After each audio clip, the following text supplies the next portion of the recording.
Hello everyone, I am Khushbu Tak and welcome to all of you आपका अपना channel शिक्षा mission. तो आज देखेंगे अपन 1D मोशन से किस टाइप्स के एयरफोर्स, एनडीए और नेवी में क्वेश्चंस बन सकते हैं। तो यहाँ पे अपन कुछ ऑब्जेक्टिव क्वेश्चन डिस्कस करेंगे। इसमें फर्स्ट क्वेश्चन है, A person travel along a straight road for the first half length with a velocity v1 and the second half length with velocity v2. What is the mean velocity of the person? अब यहाँ पे अपन को बोल रहे हैं एक person है और पर्सन आधी लेंथ को तो ट्रेवल करता है वेलोसिटी v1 से और आधी लेंथ को ट्रेवल करता है वेलोसिटी v2 से।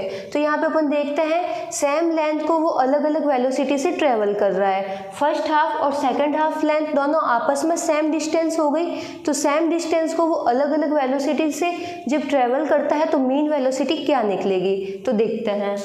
तो यहाँ पे अपन देखते हैं अपन को टोटल लेंथ दे रखी है ए बी। तो यहाँ पे अपन देखते हैं फर्स्ट हाफ लेंथ को पार्टिकल ट्रेवल करता है v1 वेलोसिटी से, तो जो फर्स्ट हाफ लेंथ होगी वो होगी AO और जितनी है AO उतनी होगी OB, क्योंकि ये आपस में इक्वल डिस्टेंस है और ये इसका जस्ट हाफ है। तो जितनी ये लेंथ हुई, जितना हुआ AO उतना ही हुआ OB। तो फर्स्ट हाफ लेंथ को पार्टिकल ट्रेवल करता है v1 वेलोसिटी से और सेकेंड हाफ लेंथ को ट्रेवल करता है पार्टिकल v2 वेलोसिटी से। जब पार्टिकल सेम डिस्टेंस को अलग अलग वेलोसिटी से ट्रेवल करता है तो उसके लिए मीन वेलोसिटी होती है 2v1 v2 upon v1 plus v2 और ये अपन को मिलता है ऑप्शन बी में। तो option B is correct answer. Next question देखते हैं, a body can't have option A a constant speed and varying velocity, option B an accelerations and constant speed, option C a constant velocity and varying speed, option D non zero speed and zero accelerations. तो यहाँ पे अपन को चार option दे रखे हैं और पूछ रहे हैं कि कौन सी कंडीशन इसमें से नहीं हो सकती। तो इसमें फर्स्ट है अपना a constant speed and varying velocity. तो यहाँ पे बोल रहे हैं कि स्पीड को तो अपन ने कर दिया कांस्टेंट, जब स्पीड अगर कांस्टेंट है तो वेलोसिटी वेरी हो सकती है क्या।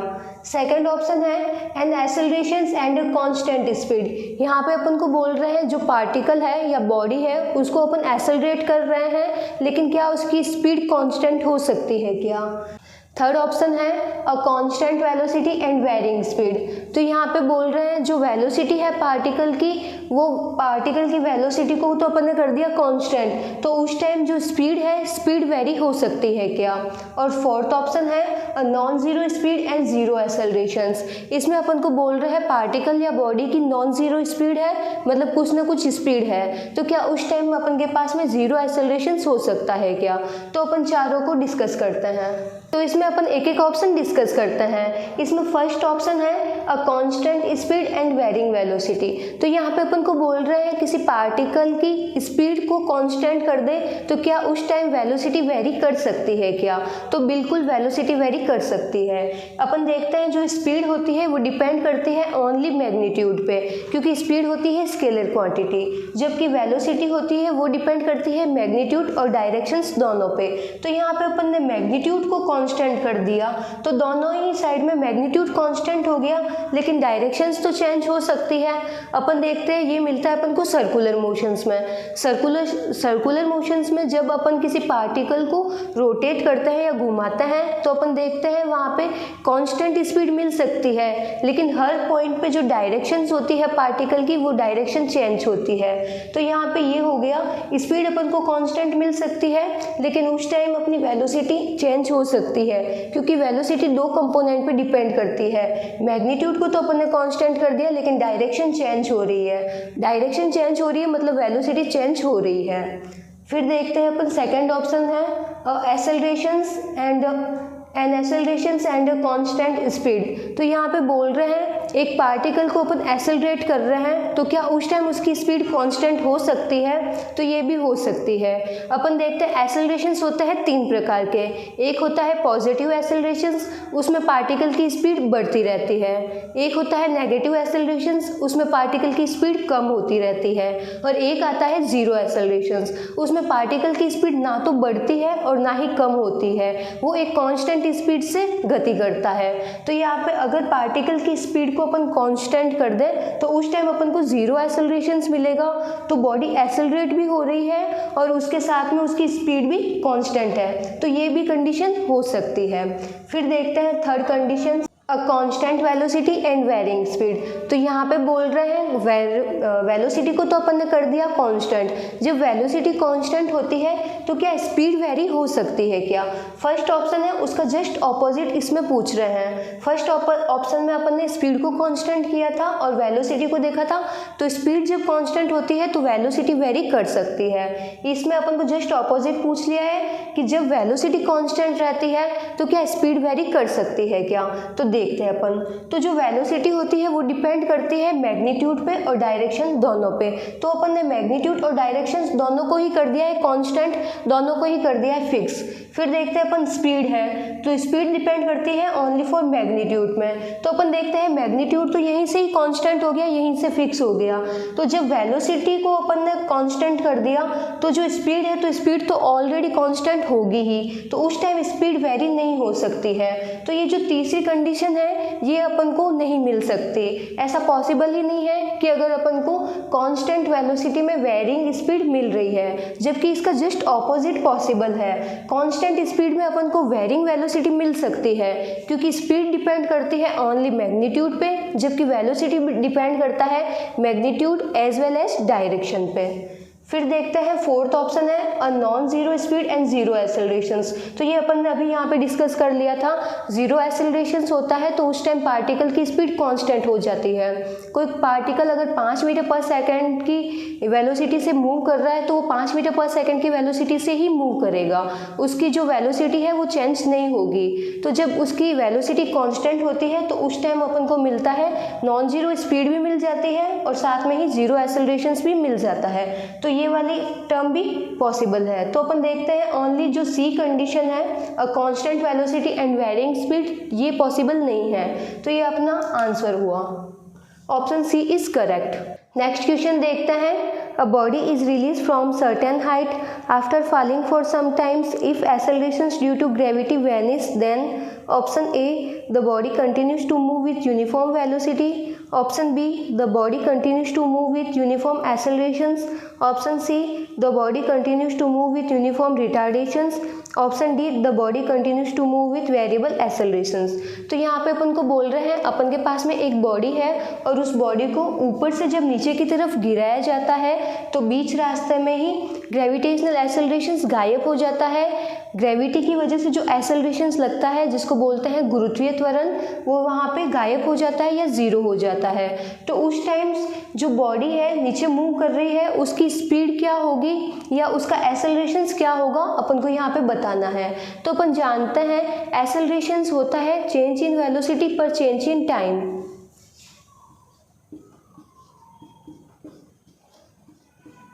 समय के साथ में वेलोसिटी कितनी चेंज हो रही है वही होता है एक्सेलरेशंस। अब यहाँ पे बोल रहे हैं एक्सेलरेशंस ही हो रहा है अपना ज़ीरो, तो एक्सेलरेशन ज़ीरो हुआ तो चेंज इन वेलोसिटी ज़ीरो। अगर वेलोसिटी में किसी तरह का चेंज हो ही नहीं रहा है तो वो कॉन्स्टेंटली नीचे मूव करेगी। तो ये अपन देखते हैं कौन सा ऑप्शन में मिलता है, तो body continues to move with uniform velocity. तो यहाँ पे जो बॉडी की वेलोसिटी होगी, वेलोसिटी हो जाएगी यूनिफॉर्म, वो कॉन्स्टेंट वेलोसिटी से नीचे की तरफ मूव करेगी।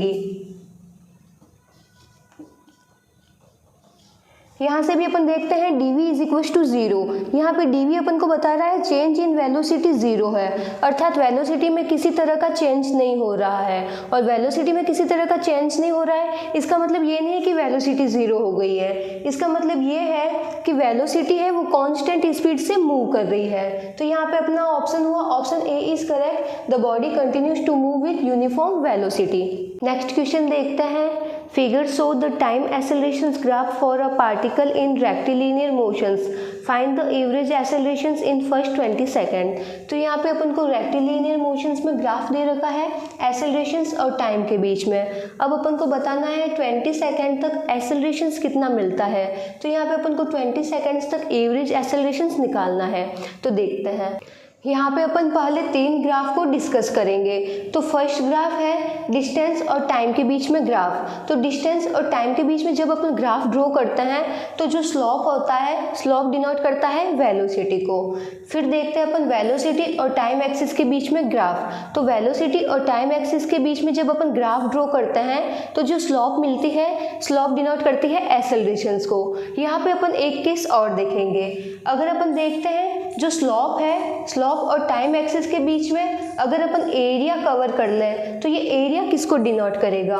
तो अपन देखते हैं जो एरिया है, एरिया डिनोट करेगा डिस्टेंस को। तो अपन देखते हैं वेलोसिटी से 1 डिग्री कम जाने पर अपन को मिलती है डिस्टेंस और एरिया अपन को बता रहा है डिस्टेंस। तो एरिया हमेशा होता है 1 डिग्री कम।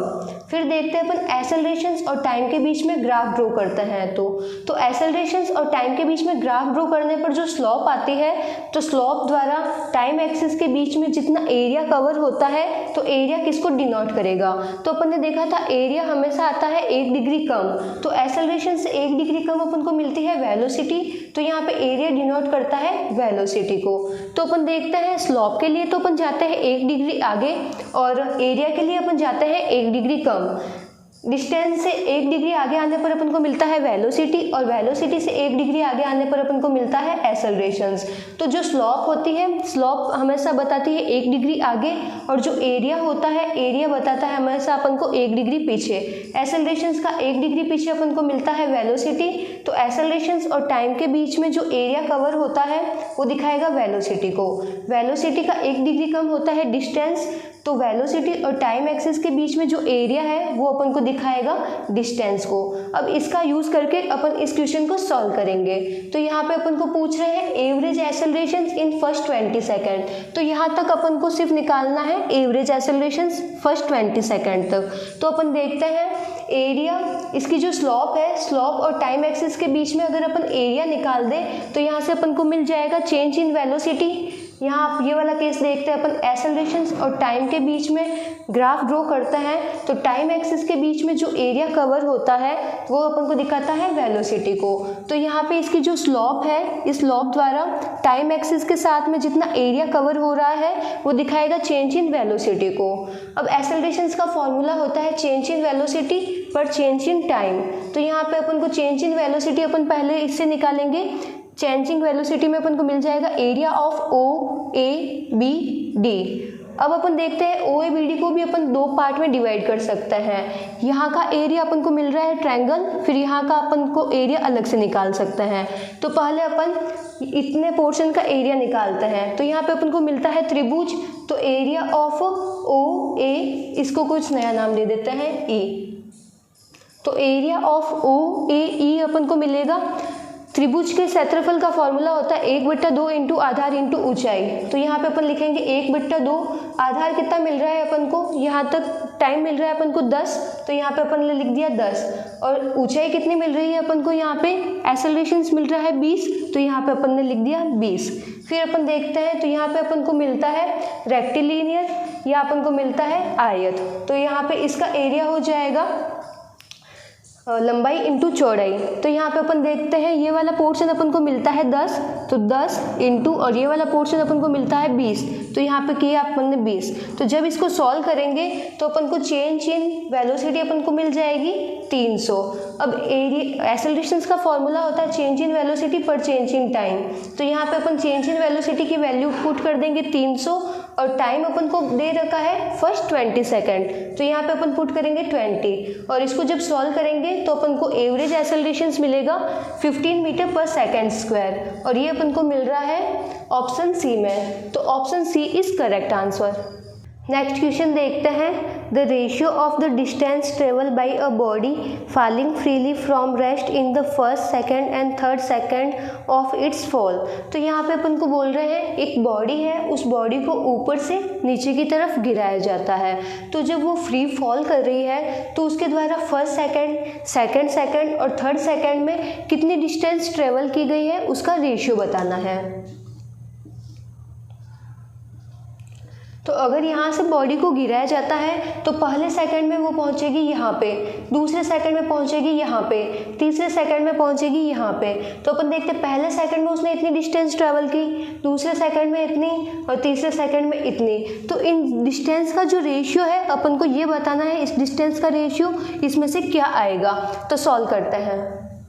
तो यहाँ पे अपन देखते हैं distance travel by particle in n second का फॉर्मूला होता है dn = u + a/2 2n-1। यहाँ पे अपन को बताता है जो पार्टिकल है वो पर्टिकुलर टाइम पे कितनी डिस्टेंस को ट्रैवल कर रहा है। अगर ये पार्टिकल ऊपर से गिर रहा है तो ये पहले सेकंड में ये इतनी डिस्टेंस को कवर करेगा, दूसरे में इतनी और तीसरे में इतने को। तो यहाँ पे पर्टिकुलर टाइम पे पार्टिकल द्वारा कितनी डिस्टेंस ट्रेवल होती है उसका फॉर्मूला होता है u + a/2 2n-1, जहाँ पे u होती है इनिशियल वेलोसिटी।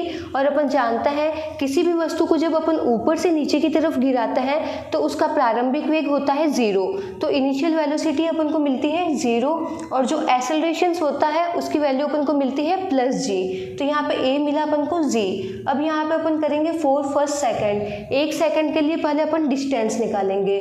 तो d1 = u की वैल्यू आ गई 0 + g/2, 2 n की जगह अपन वैल्यू पुट कर देंगे 1, क्योंकि अपन को एक सेकंड के लिए निकालना है। तो 2 × 1 - 1, तो जब इसको सॉल्व करेंगे तो d1 अपन को मिलेगा g/2। ऐसे ही अपन निकालेंगे 2 सेकंड के लिए। तो यहाँ पे आ जाएगा d2 = 0, इनिशियल वेलोसिटी 0 है, + g/2, 2 × अब यहाँ पे n की वैल्यू आ जाएगी 2, क्योंकि ये है 2 सेकंड के लिए, -1। तो इसको जब सॉल्व करेंगे तो अपन को मिलेगा 3/2g। और इसी प्रकार से अपन 3 सेकंड के लिए सॉल्व करेंगे तो यहाँ से अपन को मिलेगा d3 = 5/2g। तो अपन देखते हैं पार्टिकल पहले सेकंड में डिस्टेंस ट्रेवल करता है g/2, दूसरे सेकंड में डिस्टेंस ट्रेवल करता है 3/2g और तीसरे सेकंड में डिस्टेंस ट्रेवल करता है 5/2g। अब अपन को इनका रेशियो लेना है। तो d1 = d2 = d3। तो अपन d1 की वैल्यू पुट करेंगे g/2, d2 की वैल्यू पुट करेंगे 3/2g और d3 की वैल्यू पुट करेंगे 5/2g। तो यहाँ से अपन देख रहे हैं 2 सब में ही कॉमन है, तो 2 से 2 आपस में कैंसिल आउट हो जाएंगे और g सब में कॉमन है तो g भी कैंसिल आउट हो जाएगा। तो बाद में अपन के पास में नंबर बचता है 1:3:5 और ये अपन को मिलता है ऑप्शन डी में। तो ऑप्शन डी इज करेक्ट।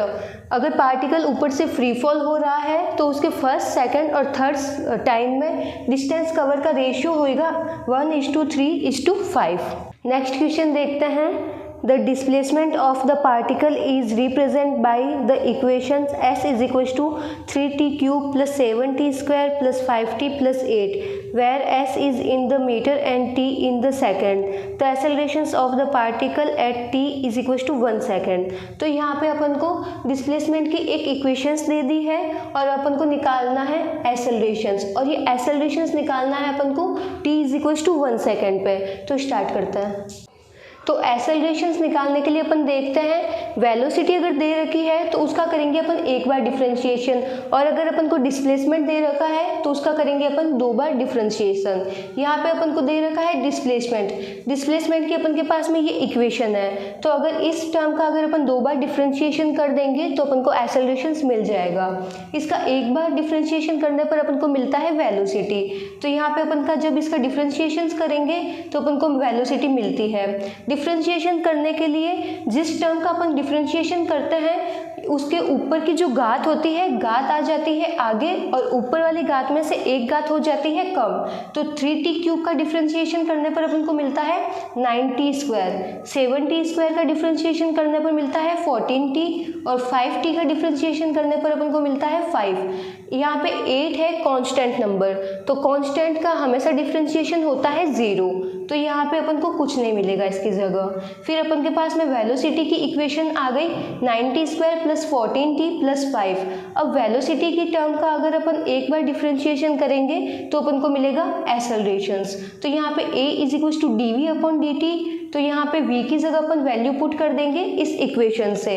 अब यहाँ पे अपन डिफ्रेंशिएशन करेंगे, तो 9t स्क्वायर का जब डिफ्रेंशिएशन करेंगे तो अपन को मिलेगा 18t, और 14t का जब अपन डिफ्रेंशिएशन करेंगे तो अपन को मिलेगा 14, और 5 है यहाँ पे कांस्टेंट नंबर, तो कांस्टेंट नंबर का डिफ्रेंशिएशन हमेशा होता है 0। तो एक्सेलरेशंस की इक्वेशंस मिली अपन को 18t प्लस 14। अब अपन को निकालना है t is equal to 1 second पे पार्टिकल का एक्सेलरेशंस। तो यहाँ पे जो टाइम की टर्म है उसमें अपन वैल्यू पुट कर देंगे 1 सेकेंड। तो यहाँ पे अपन को मिला accelerations is equal to 18 into 1 plus 14। ये करने पर अपन को मिलता है 32 मीटर पर सेकेंड स्क्वायर। तो पार्टिकल का एक्सेलरेशंस अपन को मिलता है t is equal to 1 second पे 32 मीटर पर सेकेंड स्क्वायर, और ये मिलता है अपन को ऑप्शन बी में। तो option B is correct answer. Next question देखते हैं। A ball throw vertically upward with a speed of 19.6 metre per second from top of tower return to earth in 6 second, find the height of tower. तो यहाँ पे अपन को बोल रहे हैं, अपन को एक टावर दे रखा है और उस टावर की जो छत है या टावर का जो टॉप है वहाँ से एक बॉल को वर्टिकली अपवर्ड डायरेक्शन में फेंकी जाती है, और उसको जब फेंकी जाती है तो उसकी स्पीड होती है 19.6 मीटर पर सेकेंड से। तो वो जब ज़मीन पे वापस आती है तो वो 6 सेकेंड टाइम लेती है, अर्थात 6 सेकेंड बाद वो अर्थ पे आती है। तो अपन को यहाँ पे टावर की हाइट बतानी है, तो सॉल्व करते हैं। तो यहाँ पे अपन देखते हैं एक टावर की टॉप से अपन बॉल को वर्टिकली अपवर्ड डायरेक्शन में फेंक रहे हैं। तो जब उसको ऊपर की तरफ फेंक रहे हैं तो वो 6 सेकंड बाद अर्थ पे वापस आती है। तो अपन जानते हैं किसी भी वस्तु को जब अपन नीचे से ऊपर की तरफ फेंकते हैं तो अपन को प्रारंभिक वेग दे रखा होता है, इनिशियल वेलोसिटी दे रखी होती है। तो यहाँ पे 19.6 हो गया इनिशियल वेलोसिटी, और किसी भी वस्तु को ऊपर की तरफ फेंकने पर एक्सेलरेशन अपन को मिलता है -g।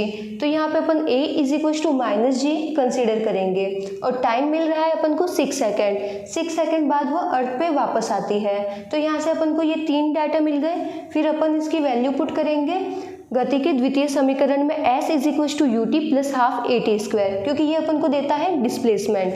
तो यहाँ पे अपन वैल्यू पुट करेंगे u, t और g की। तो जब इसको अपन सॉल्व करेंगे तो अपन को डिस्प्लेसमेंट मिलेगा -58.8 मीटर।